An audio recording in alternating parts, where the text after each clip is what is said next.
السلام عليكم ورحمة الله وبركاته.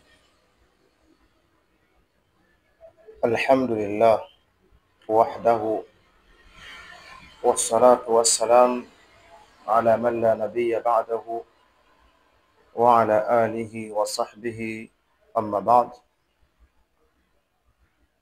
Baada ya kumhimidi Allah subhanahu wa ta'ala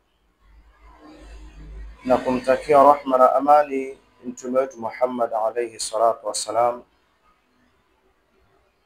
watazamaji wapendwa na wafuatiliaji wa channel hii ya Kawthar TV 24 hours ya ndugu yenu tabibu wa kimataifa wa tiba za Qur'ani na Sunna Abu Hasanat, tukiwa tunawakaribisha tena katika program mpya ya ofisi yetu ya Kawthar Ruqya Center, kituo cha tiba ya Qur'ani na Sunna dhidi ya majini, uchawi, kijicho na hasad. Kwa mujibu wa hadithi ya Mtume alayhi salatu wassalam aliposema, la ba'sa birruqya ma lam yakun fihi shirk, hakuna tatizo wala ubaya wa kufanya ruqya madam ndani yake hakuna sala zima la kumshirikisha Allah subhanahu wa ta'ala. Na ikiwa kusudio la kituo hichi ni kuwaita watu kwa Allah tabarak wa ta'ala na kuwaelekeza watu katika sala zima la kushikamana na tauhid na upwekesho wa Allah subhanahu wa ta'ala na kuepuka shirki kwa njia zote na kwa mitego yote na kwa kila vichochoro, kwa sababu shirki ni dhulma kubwa. Shirki ni dhulma kubwa, na kusudio la kuasisiwa ofisi hii ya tiba Qur'an na Sunna ni kuhakiki kwamba tunawaita waja wa Allah tabarak wa ta'ala kwenye ibada za kisawasawa na kwenye tiba za kisawasawa na kuepuka mzunguko wa sala zima la mashaitani rohani, jisubiani, mimi na mnyama wangu hataki uchafu. Habari kama hii waja wa Mwenyezi Mungu ajiepushe nayo,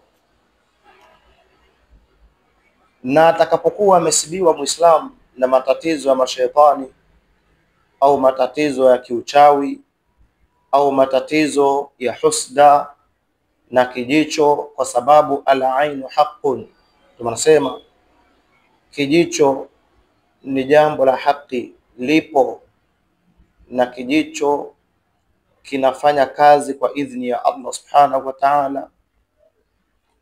Kwa hiyo kwa wale musab ambao tayari washasibiwa na hayo matatizo, kituo chenu hiki kipo. Acheni kufanywa vitu ambavyo kwamba haviingie kwenye mizani ya sheria. Ikiwa ni upande wa madawa ya kiasli, alhamdulillah, dawa zipo kwa wale ambao kwamba na matatizo ya tumbo kujaa au kutembea vitu au kuchoma miba na mengineyo katika magonjwa ya tumbo, basi dawa zipo. Na kwa wale ambao kwamba wana matatizo ya pumu, asma, kifua, kubanwa pumzi, tuko na dawa nzuri kabisa ambazo kwamba watasaidika kwa taufiki ya Allah subhanahu wa ta'ala. Tadawa wa ibadallah, tunasema jitibuni enyi waja wa Allah, fa inna Allaha, kwa sababu Mwenyezi Mungu, lam yanzal da'an illa anzala lahu shifa, hajateremsha ugonjwa wote Allah, isipokuwa kila ugonjwa alioleta Allah unayo tiba yake na ponyo yake. Karibuni sana wapendwa wasikilizaji, wafuatiliaji ambao mna wagonjwa wenu au masahiba zenu wamegonjeka, wakafika hospitalini wakajipata kwamba matatizo yale kwenye vipimo hayaonekani. Mtu anafanywa scanning mbalimbali, inachukuliwa kinofu hii, inachukuliwa damu hii, inachukuliwa choo, inachukuliwa kitu gani, anafanywa vipimo lakini hakuna kitu, na ikawa mtu anagonjeka. Basi kutana na ndugu yako Abu Hasanat, tukiwa maeneo ya Likoni, barabara hii ya New York, barabara ya Shell Beach, mtaa wa New York, katika jengo hili la Boston. Mbele yake opposite hapo kuna mnara wa Safaricom. Fika hapo nawe utaweza kusaidika kwa visomo mbalimbali na kwa dua al-ma'thur alizofundisha mtume wetu Muhammad alayhi salatu wasalam. Kwa hiyo habari ya kupewa hanzma, habari ya kupewa pete, mfano wake hizo pete tunazozitaja, mfano wake ni kama hii. Tazama hii.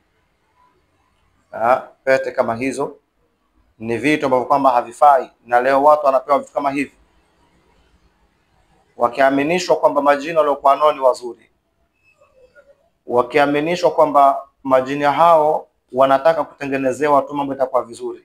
Lakini uvaaji wa pete kama hizi ni miongoni mwa shirki, kwa sababu Mtume alayhi salatu wasalam alimuona bwana mmoja amevaa kachuma mkononi mwake, akamuuliza mahi, hii kile chokivaa ni nini? Yule bwana akasema minal wahina, hicho ndicho kivaa ni katika kinga, na hizi watu wanavaa kwa minajili ya masubiani, wanavaa kwa minajili ya marohani na mashaitani mbalimbali. Na ziko mfano wake, kuna kito chekundu, kuna cha zambarau, kuna chapa cha msikiti, sijui kuna balabala gani zingine, na watu wanakabidhiwa hizi na walimu wao, ambapo vipiwa vifai. Anatakiwa mtu amtegemee Allah subhanahu wa ta'ala, aisome Qur'ani, asomewe Qur'ani, asome dua za asubuhi na jioni, adumu na maisha ya Kiislamu yaliyofundishwa. Na ikiwa tayari amesibiwa na tatizo, anaweza kuwaona ndugu zake na kufanyiwa dua na visomo, na akapata madawa ya kiasli yenye nguvu imara kwa uwezo wa Allah subhanahu wa ta'ala, atakuwa vizuri. Wasiliana nasi kupitia nambari za simu ambazo utazipata hapo, unaziona hapo mbele yako kwenye mkanda wako huu, za ndugu yako Abu Hasanat, uweze kusaidika kwa tawfiki ya Allah subhanahu wa ta'ala. Nasema Allah, wa nunazzilu min al-Qur'ani ma huwa shifaa wa rahmatun lilmu'minin, na tumeteremsha ndani ya Qur'ani ile ambayo kwamba ni tiba. Qur'ani ni tiba, ni ponyo. Na kweli kwa wale ambao kwamba wanafuatilia vitu kama hivi, wanaosoma Qur'ani ama wao wenyewe kuisoma, wanaiona miujiza Qur'ani mbele ya macho yao. Anaingia mtu akiwa ni mgonjwa, anatoka akiwa ni mzima, walhamdulillah.